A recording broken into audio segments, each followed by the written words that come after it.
cattle and small stock, the slaughter, the establishment of abattoirs, chilling, freezing, canning, meat for local and international consumption.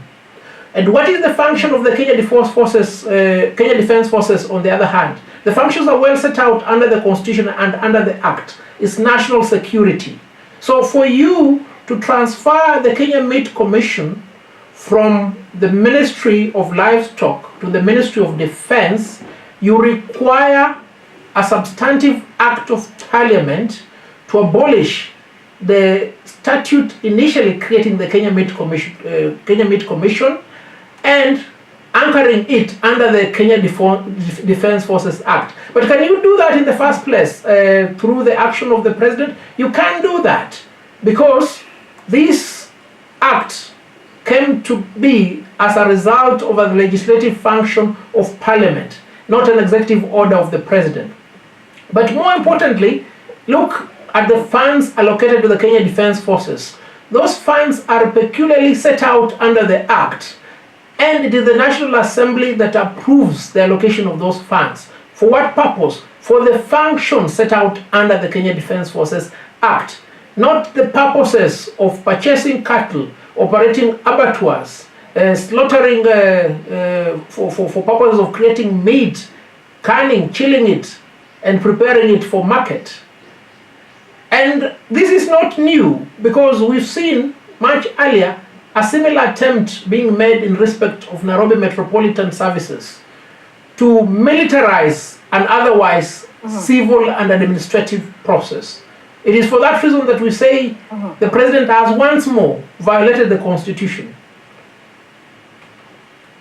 And of course, in that order, the powers at play, the PS have also been directed to ensure that there is a seamless transfer, including, the budgetary allocations that will be moved to the ministry. Now, let's talk about what the CS for Agriculture here said, that this move has been moved for synergy and to help invest properly, because this is a cash-strapped farm that is, slaughtering 200 cattle per week, when it has the capacity to slaughter that number per day. So the CS says the Kenya Defence Forces actually is the biggest market for the Kenyan.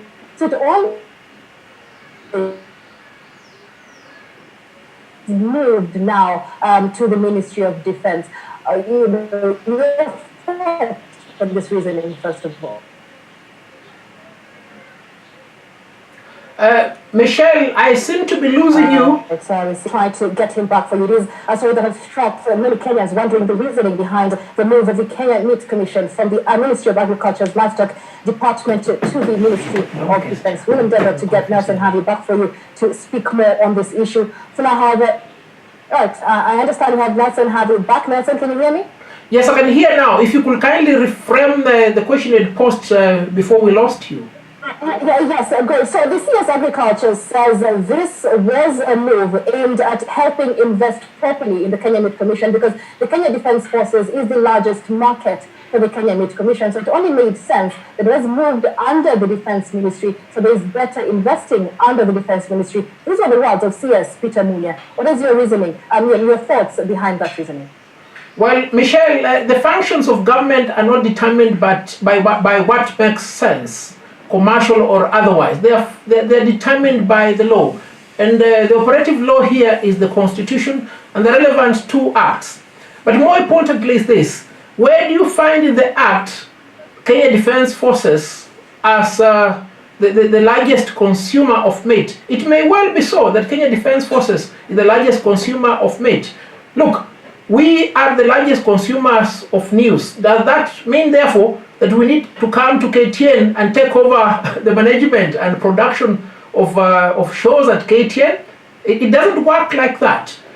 So what is important and what must be understood is this: there is a legal framework for the operation of the Kenya Meat Commission. There is a legal framework for the operation of the Kenya Defence Forces. And anybody exercising administrative powers must act within the confine of those two statutes. But more importantly, he must act in accordance with the Constitution. There can be no other justification on account of public interest, because, as it has been said by courts of law time without number, public interest is best served by observing the rule of law.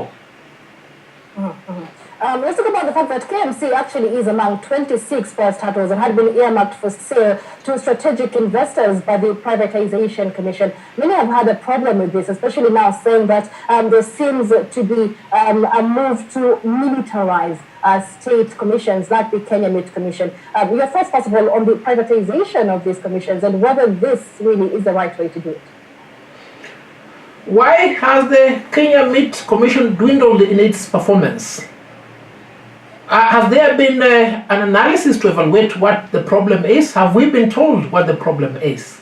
And what guarantee do we have that this transfer, which from the beginning is unconstitutional and unlawful, will better the performance of this commission? We don't have any. And even as we speak right now, the Kenya Meat Commission has been substantially under the control of the government. KDF is still the government. So if there is an intention to privatize, it cannot be done in the backdoor manner in which it is now purported to be done when we are told the president has directed. Where is the directive by the president? Is it an executive order? Is it a circular? Is it a gazette notice? And if it's a gazette notice, where is it anchored in law? Because the expedience of the moment will often be relied upon by a leader to take a decision that is clearly in contravention of the law.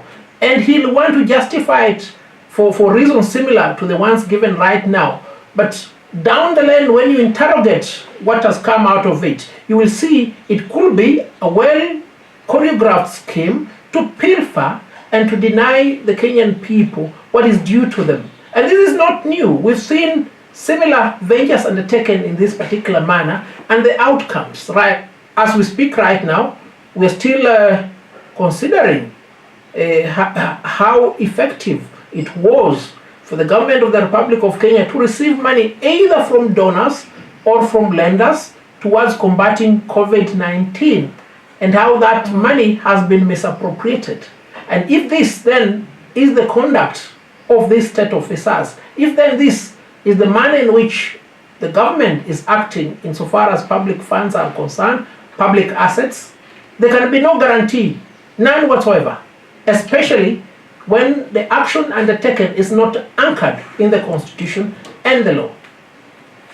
All right, many thanks, Nelson Havi. We're out of time. Nelson Havi is the president of the Law Society of Kenya, terming as a violation of the Constitution the move by the president to move the Kenya Meat Commission from the Ministry of Agriculture's Livestock Department to the Defense Ministry. We'll be giving you more details on that right here on KTN News. That brings us to a close now for our viewers watching us on our KTN home channel. Many thanks for watching News Desk. We'll continue shortly on KTN News. When we come back, we'll be speaking live to Alan Chanda, live from Nakuru, as Mura Bikiri lawmaker Johanna Ngeno is said to know whether or not he will be released on bail.